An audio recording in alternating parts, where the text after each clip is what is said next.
These plastic and paper speakers are from the Bang & Olufsen system on my Audi R8. They are out and we are getting a full audio upgrade finally. Look at the distortion that has come from these in the last 14 years. This is going to be a major overhaul. Now there are some highly entertaining little quirks to this car that in 2023 you kind of have to try and iron out. The one big problem that I have is the Bluetooth connectivity and the B&O system that's in this car. This is my mode of media. A portable Bluetooth speaker. Now I've always seen myself as a bit of an audio expert when it comes to premium sound systems in cars like Bose, Bang & Olufsen, Bowers & Wilkins, Sonos, Harman Kardon, whatever it is in cars. I always like listening to them, but it's only when you see what goes on behind the scenes and the materials that are used for a B&O system in an R8, which everyone will tell you, you need the B&O in the R8 if you want any chance of selling at the other end. Is paper and plastic. Like, it must be some of the most basic materials to use for a sound system. Like, when you compare them to the Morel system that's going in, like, it literally blows your mind. The quality, the weight, and the way that these speakers feel that are going into the car. The difference is going to be night and day. I'm more excited about hearing these speakers than I have been about any wrap, any exhaust upgrade, because this is what I'm actually going to be living with on a day-to-day basis. And these have been completely useless to the point where I took the Bluetooth speaker down to Monaco because that was the only way that I was going to be able to stream my own music and media through the sound system. And finally, the full upgrade, it's gonna be like I'm in a music studio listening to music, and I cannot wait. Lesson one then, before the car is even here, we've got a whole bunch of boxes laid out. Connor, would you like to take me through exactly what is getting installed onto the car and how this is going to massively improve the sound system that is already in? Well, it's not hard to improve on Bang & Olufsen, so we're starting with a full audio upgrade.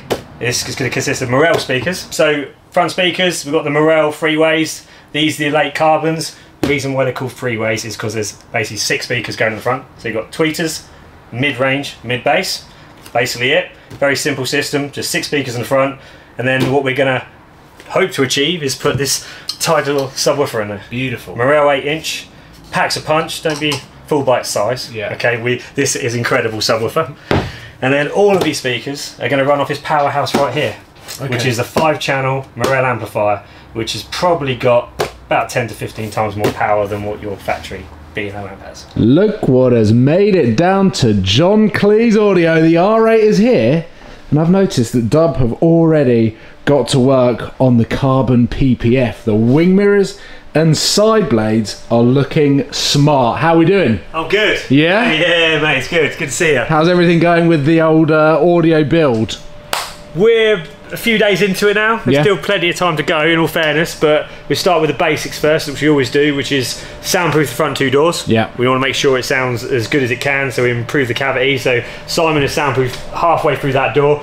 He's now currently making the speaker mounts for the mid-ranges, so which is the smaller speakers on top of the door. So he's underway with installing all your upgraded speakers, and we're kind of in between that is like with a bit of downtime working out where things are going. Yes, because I've seen like on the behind the seats. Yes. Stripping this away. Yep. Shows off, I suppose, just a small percentage of. Yeah, it looks worse than it is. This panel actually comes off quite easily, so it's not actually that intrusive taking this panel out of an R8, but it does reveal a lot of the modules, as you can see here. Yeah.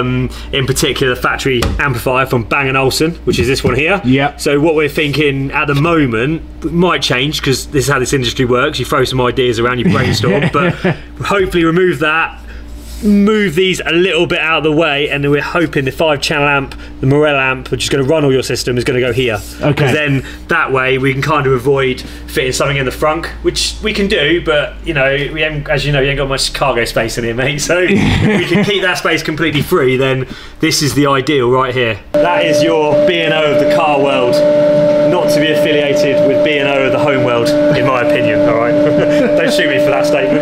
But if you look at it compared to your new speaker that's going in, I mean, you don't have to be a car audio boffin to see the difference there. All right, it's quite obvious to plain Jane as to what's going on here. Rubbish? Awesome. You heard it here first. Simon showed me that actually the deterioration of this. Yeah, that's not us. That's actually happened naturally over time because the materials they're made by and the environment they're put in, they actually just perish over years. So yeah, it's already started doing that actually. So that wouldn't help with your sound quality. I'm sorry about the noise in the background, by the way. It's an extractor because health and safety, people. Well, look at this. It is all kicking off. Yep. So you're building mounts for this? For the mid bass, yep. Yeah. So it's going to be similar to that. For that to be housed in there. Now I've been down here 3 times now. This is your 3rd visit, yeah. And Simon's saying we're getting very close to hearing. Yes, sound is very close actually. He's probably only a couple of days off actually powering up. Yeah. Which is mega. So shall we go through a little bit of an update because the doors look mega. Which way are we going first? We'll go with the doors first because I'm spinning around thinking where we're going next. Now we'll start with the doors because the doors are now fully soundproofed, the actual metalwork of the doors. So we've done the outer skin, which is the bit behind, the painted side of it. We've actually fully soundproofed. We've then dynamated the inner skin, which is this part, and then we've actually mounted the speakers in their positions. So your new speakers are all in and fitted now on custom-made birch ply baffles. The reason we do them is they're a bit more solid than plastic, really. And you may notice this little bit of foam piece here. It looks like it's Audi genuine, but we've installed that. What that in essence does basically makes the energy from a speaker come through your grill to hit your ears, mate. Yeah. So you're not wasted. You don't want all the energy pumping on down door cards causing rattles.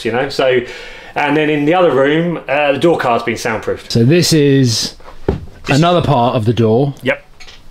So this is the door card. So this is obviously the bit that covers all that like the leathers underneath here. Have a look. Obviously, there you go. That's it there. Yeah. So that's your door card, and we soundproof this as well because, I mean, if you look at the material, it's almost like a cardboard, isn't it? It's like a fibre. It's like a fibrey board. Yeah. So it's going to be lightweight, I'm guessing, isn't it? There's a lot of soundproofing that probably wouldn't stick to it. Dynamat, perfect. Yeah. Perfect. Yeah, it looks so clean. And just like no one's ever going to see this. No, it's a shame, really. This is almost, I'm more excited to hear how the car sounds with no audio, just to hear the soundproofing at its absolute peak. Well, if you think about it, in that cockpit, the 2 massive bits of metal next to you are the doors. Yeah. So, you're going to notice, you will notice road noise, and the doors will shut nicer. How to say it? Just like a Golf? I don't know. I don't know. we'll say that, but yeah, they will. It should be a bit quieter as well. Maybe not your exhausts because that's quite loud. But we'll try our best. Yeah. Again, it's another layer. You've got obviously the outer skin soundproofed, the inner skin like you can see there in the car, and obviously this one again. So again, it's another filter. Yeah. To the outside world, which is what you need. Which is just going to completely isolate the speakers. You want to keep the outside sound out and your audio sounding the best it can inside the car. Yeah. Okay, I need to be completely honest. I jumped out of the car, I ran in, I was so eager to hear the sound system that I pretty much jumped in the R8 before grabbing my camera. So I've got back to the Alpha. Connor is now going to take us both, as in you and I, around the entire project and the complete finished article, because let me tell you, it sounds phenomenal, but it's not just about the sound. So where do we want to start? Let's start with actually, it looks as good as it sounds. Yeah. I know that's not just about the only thing that's important, but let's actually show what you can see, because everything else, as we know, is hidden.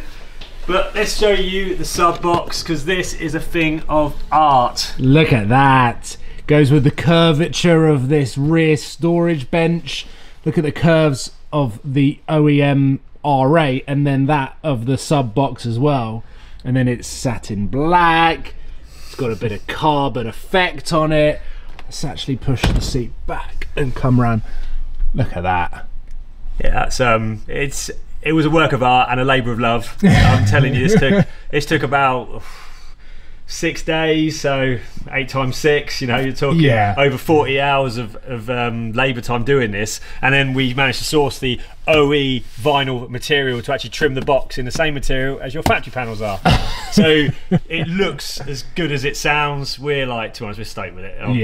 It's really good. Simon has done a stellar job on this. It is amazing. And then down below, where the CD changer used to be, I have now got USB-C charge points, is that correct? Yeah, you got 2 USB-C USB chargers and the old-fashioned USB-A. USB-C is the fast PD rated, so it means that you can charge your cameras on the go. Oh my God. Supercars of London keeps power whilst listening to his outrage. The two things that this car was missing was one, an audible audio system. Like the B&O was absolutely knackered. Yep. And to the point where obviously I went on the road trip with a portable Bluetooth speaker because it was the only way that I could listen to podcasts. It was the way that I could make and receive phone calls.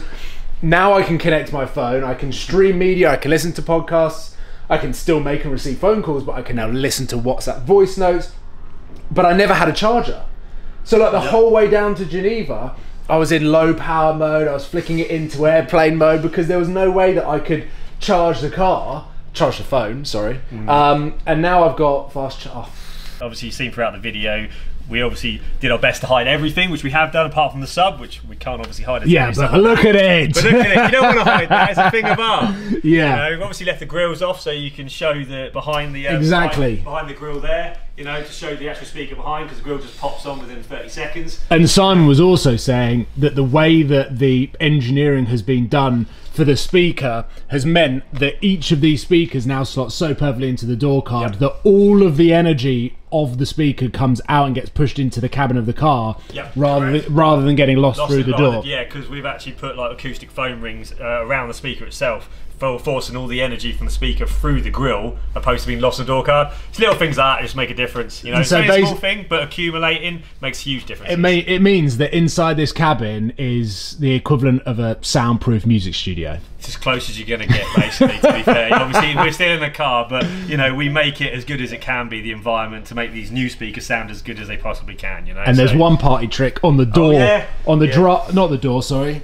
Yeah, on the seat. The driver's seat has a little party trick that... Let me move out of the way. I can't actually describe how accessible and easy this is, but the legends here... I'll tell you what, I'll get in and give you an example. I'll be the model. So you want more sub bass? You just go down to your little knob here and turn it like that. Easy as that. So you've retrofitted a sub bass control system on the door. Yeah, on the seat. So yeah, it's just so convenient, you know, because the thing is, you don't want to be lifting up a trough to get in here. You don't want to be having it on show underneath this beautiful dashboard here, and you definitely don't want to be leaning forward whilst, you know, trying to control your gated transmission. So you know, you want it like easy to get to, and there you're not leaning at all. It's like absolutely perfect. You know, so it's, we were really happy with that little position. I thought you would be as well. Yeah, it looks really cool. And then when you actually have the seats back, the sub it's subtly sat in the middle. Yeah, it does. It is nice. You know, the curves, the leather, like everything. Just you wouldn't even know that it's there if you're looking, and you kind of think even if you clocked it, you're like, oh, that's probably how they all came. Yeah, what's that there? Yeah, it does suit really nice. We're really happy with this one. This one's turned out actually better than we thought. Like the sub box, we always try and hide things, but you know, sometimes you haven't got the option to hide speakers in every single vehicle, and then when you don't,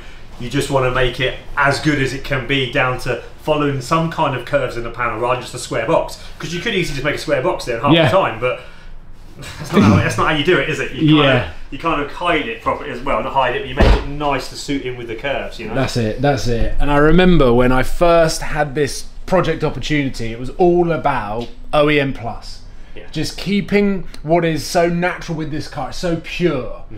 Manual V10, and we now have the audio system. And honestly, when I say that this is my favourite modification that I've ever done in all of my cars, I love music so much. I love the exhaust sound of cars so much as well, but I've done loads of exhaust. This is the first time I've ever done an audio upgrade. But my God, every single car from now on, like for me, if it is a long-term car, needs it, without a shadow of a doubt. What this sound system does inside the car, with the door shut, the window slightly dropped, the way that these guys have engineered such an amazing sound out of this car and cabin, which, as you say, it's a small cabin. Very small cabin. So you're kind of working with tricky acoustics. Compared to like a Rolls-Royce Cullinan or something like that. Yeah, you've got a lot more airspace to play around with there, you know? So yeah, that's exactly it. It's incredibly impressive. So I will show you just how OEM Plus it is, to the sense that screen in there is exactly how it was when we came in. We haven't even changed the screen. There's no Apple CarPlay. I didn't want Apple CarPlay. All I wanted was for me to get in the car. I didn't think that I was ever going to have a charger. So the fact that I can put my phone on charge and now listen to music through a Bluetooth streaming device, but have it through these speakers, is an absolute dream come true. So Connor, Simon and the whole team here and Morel have been absolute legends. Yeah. These guys have shot what I would say is probably a more in-depth video than me, because I've popped down every now and again through different stages. We've got literally the whole box being built actually. There you go. Time-lapse videos, there you go. B-roll, so you can literally see how it's done. Obviously you won't be able to recreate it yourselves unless you've got the standard that Simon can produce, but you can watch how we do it. You can build it yourself. If you're Simon. Yeah. If you're Simon, exactly that. So, yeah, no, we've got a lot of footage on our video as well. So head into the link in the description, head over to their YouTube channel, and Morel, the audio legends that have supplied this sound system for the car. Not only have they created an amazing product, but they've created a product that fits behind the B&O sound system, which as we said, in a few owners' time, people are just going to assume this is how good B&O sound systems are. Yeah, I just hope they look around and see the sub and then realise, that's why it sounds good. Exactly, you know? exactly. They're not naive. Yeah. I will now show you a little snippet of how good this sound system sounds, and then wrap up and head off. Now, there comes a lot of pressure with playing 15 seconds of audio without getting a music copyright claim on the song. Way too fine, I be out of my mind, relax. I'm still rooting you on like I'm literally going to live in here now. Like, the sound system's better than the audio system I've got at home. I'm just going to be sat outside just listening to music. That's exactly the feedback we like. Like when people give us feedback, it sounds better than my home audio. It's like, yeah, that's what we strive for. Not always the case when someone's got a $100,000 system at home, but we can definitely aim. Yeah, very, very impressive. So as I've said, all of the links in the description to everyone that has helped pull this project together, and I cannot wait to get this on the road. I'll tell you what though, this is going to be an interesting one to play music over.